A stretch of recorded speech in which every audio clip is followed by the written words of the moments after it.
जलपाइगुडीको मौसम परिवर्तनले फाटफुट वर्षसँगै गर्मीबाट राहत।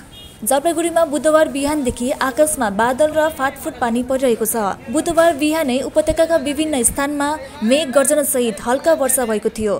बिहान घाम लागे पनि बिस्तारै आकाशमा बादल लाग्दै केही स्थानमा हल्का र फाटफुट पानी परेको छ। यसले आम जनतालाई गर्मीबाट केही राहत दिएको छ, किनभने जलपाइगुडी जिल्लाका साथै सम्पूर्ण उत्तर बंगालका जनता धेरै दिनदेखि गर्मीबाट सङ्घर्ष गरिरहेका थिए। आज बिहान परेको हल्का वर्षाका कारण सर्वसाधारणले गर्मीबाट केही राहत महसुस गरिरहेका छन्।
বলো না বাদে হচ্ছে না তোমরা ভুল জায়গা পড়ে ভুল জায়গা বলবো রাখতেছি